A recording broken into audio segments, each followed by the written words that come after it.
and I am a student of Kanoria School of Law for Women. I want as you discussed about deepfakes, I want to ask a question. As we all know, deepfakes are raising day by day. The things are done so sophisticatedly that it has become harder for authenticating the digital challenges. What foundational technology competency should we develop, and how successfully we can challenge or defend the integrity of electronic evidence in our courtroom? As a student who wants to go in litigation field, I want to ask that how can we defend in the courtroom? See, we have the Evidence Act which has been amended. Yes. I just ran you through several statutes which regulate it. So when you come to the court and you want to rely on any of these documents, there are ways of validating and authenticating these. So deepfakes will then have to move out automatically because the sources of that particular information has to be produced in court. It has to be tested forensically, and then only is it permitted to go into the mainstream of evidence.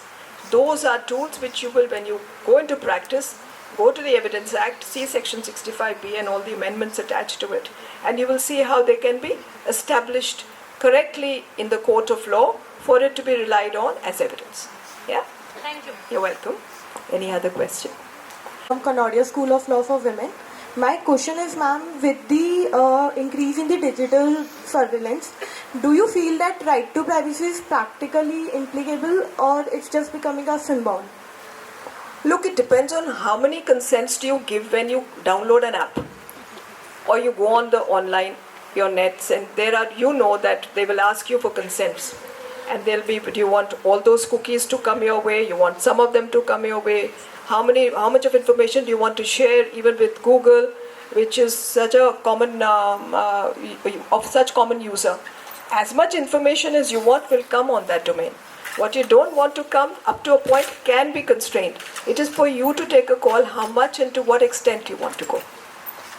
Right, thank you. Trustee? From University of 5-year Law College, University of Rajasthan, and my question is that how judiciary will balance between harmonizing privacy and the concern of accountability in relation with the right to information and DPDP Act. See, DPDP is a recent act. As you know, Puttaswamy came much earlier, and it has laid down the foundations for privacy. It was in the context of the Aadhaar card, we all know that, and how KYC worked, and why initially many of us had reservations on how much information should be put into public domain. And at the end of the day, we were given choices whether we want to submit a card, to take an Aadhaar card, or do the KYC, or to what extent. Now the government has also, as time has progressed, decided to build walls so that all the information is not given to anybody, because Aadhaar card has become something very important which is asked for by many authorities. And you have a right to redact. So the right to redact is also a right which you must exercise. How much information you want to give in public domain. Let us not forget, and your generation is very much into Instagram, into social media of all kinds. As much as you put up on the internet, the more your private life is also at risk of exposure. When you make Facebook friends, when you interact with people, when you go on a holiday starting with photos being posted on that group, it spreads across. So somebody just has to punch in a name and everything pops up. Now it is for you to see whether your favorite dish and how pretty it looks before you eat it, you click it and put it up, upload it. Your favorite dress, your favorite friend, what kind of a party you attended, which movie you watched, and what were your reaction. It lies in your hands. It is nobody but you who's putting it in public domain. If you do, then don't complain when somebody misuses it. You have to regulate yourself, and that is what privacy is all about. Expose yourself as much as you think you can handle, because there are people waiting for those kind of exposures to misuse it too, right? So it's high time we all took a step back and looked at what we want to post on social media and to what extent. For your information, most of us judges do not come on social media.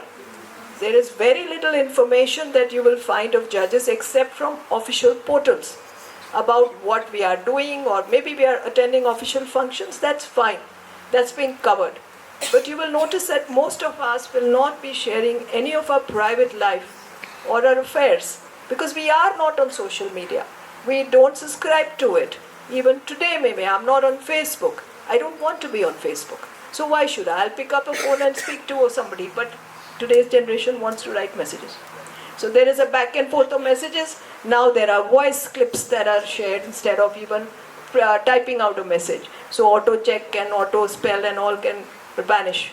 You have to leave a voice message and that's it. The other person will respond with another voice message. Electronics is very good, fast information is wonderful, but self-regulation is imperative, is what I'll say. You're welcome. A very good afternoon, ma'am, and all the respected dignitaries. Myself, Jasprit Kaur from Kanoria School of Law. Ma'am, my question is, in your view, does technology actually gives a better access to justice, or it just widens the risk of the digital divide which is present in all over the world? Hello, Jasprit. No, I would very emphatically say that technology has gone a long way in connecting litigants with courts. There was a time when people in the remotest of cities could not come to a high court from the district court because they had financial constraints.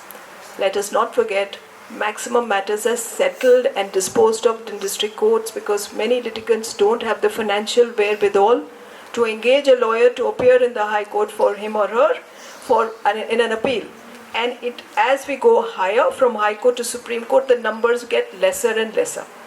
Cities like Jaipur, Chandigarh, or the neighboring cities around Delhi where the Supreme Court is based will still make the effort of the lawyer, will perhaps send a petition through a lawyer for filing in the Supreme Court, but most matters don't reach there because of sheer financial constraints, the inability of people to pay up to physically go to courts and have their matters. All that is resolved to a large extent. I'll share my own experience of when I was in Supreme Court and we were in peak COVID time conducting court virtually. We saw a whole pantheon of young lawyers who were not familiar to us as regular lawyers of the Supreme Court, who were connecting through their remote areas in their states and contesting the matters or filing matters or appearing. And who knew the facts better than that lawyer? Because he's the one who started with that case. If he would have gone and appeal and briefed another lawyer, probably some essence would have been lost. That lawyer was there, the litigant was appearing virtually, the litigant knew what's happening to his case. He could watch us. You could hear his lawyer's arguments. It's not easy now by virtual. The lawyer can't say, मैं गया था वहाँ court में पेश हुआ, जज साहब बैठे ही नहीं हुए थे, adjourn हो गया. Those stories are over. Parties get a link. They want to watch what their hearing is all about. They connect, and that is why those e-seva kendras that the government has set up in the remotest parts of the country is important. Now look at the armed forces. In the armed forces, officers are posted all over India at the remotest of places. When they have litigation, they can't come down physically. They don't even know what's happening in their matter. But fortunately, even they have that little window of seeking leave and going to the base camp and maybe logging in or connecting with the court and presenting their case. We had several litigants who were appearing in person before us who did not engage lawyers because they couldn't afford to. It's a different matter. It was tougher for us to deal with questions that we had to ask them and elicit answers. But they had that window. So real time, it has worked, virtual courts have worked really well in several spheres, and I'm glad that we adopted it and we are continuing with it. Another prime example I can give you is of mediation, of the ADR tool.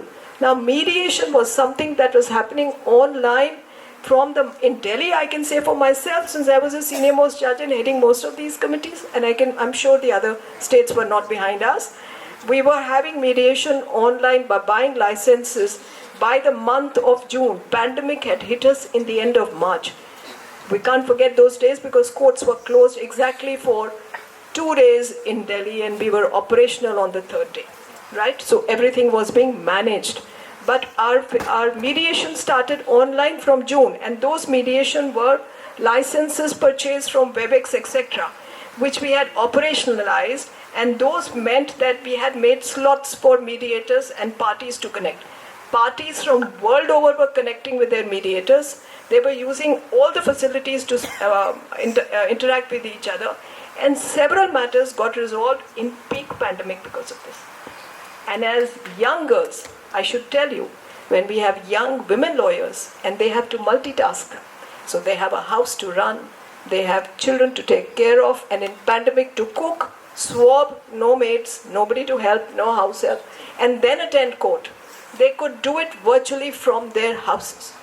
They could actually handle everything and log in, do the hearing, exit, continue their work. Many of the lawyers could not afford offices. Many offices shut down in pandemic.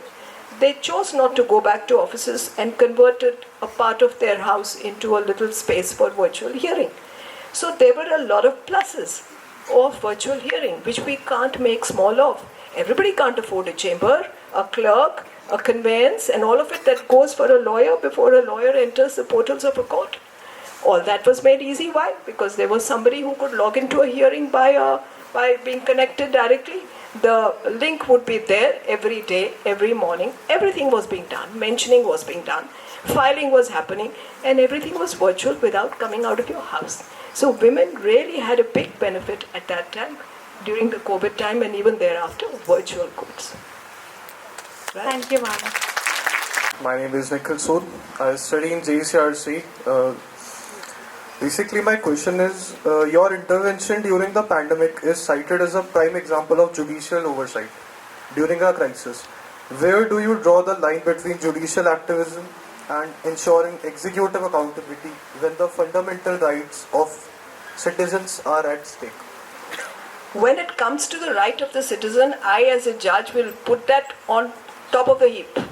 And if judicial intervention means overreaching, well, I would probably overreach. I will give you an example of my own stint as a Chief Justice of Telangana.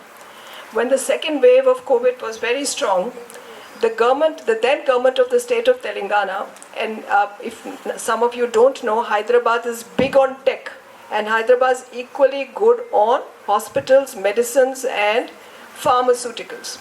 So they came up with a notification, we call a notification in that state a GO, a government order, saying overnight that we are closing our borders so that no patient will come from the borders, and Telangana is very centrally located, so people will come from Karnataka, from Andhra, from Orissa, from Maharashtra into that state for treatment, saying that we will not permit entry because we need to prioritize our own citizens. We cannot entertain others, and there were lines of ambulances that were waiting at the border with critical patients who were not being given entry.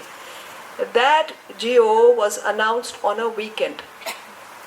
I assembled as a Chief Justice with my brother judge the very same day, issued notice to the state government, and in 24 hours or less, stayed that GO, directed that all borders open and all patients be brought in and be treated, and that it would be treated as a contempt of court if we found that any police officer or any member of the administration was preventing those critical patients from entering into Telangana for treatment. Call it judicial overreach, you're free to do that.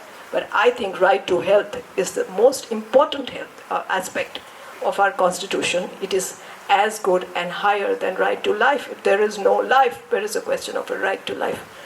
So it depends on the facts and the circumstances of the case.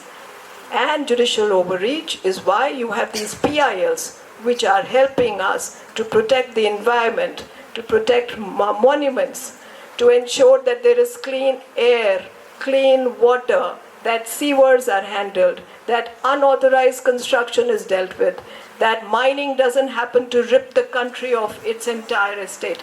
All this is from step to step, steps taken by various high courts and the Supreme Court for right to life. And that right to life envisages all of it. Right to education, right to compensation during illnesses. You would be aware also, being victims of pandemic, how every state high court and the Supreme Court were running several PILs at that time to ensure that citizens got access to various things which they couldn't because of the pandemic and because of everybody being homebound. So if that was judicial overreach, to my mind, it saved millions of lives. Thank you.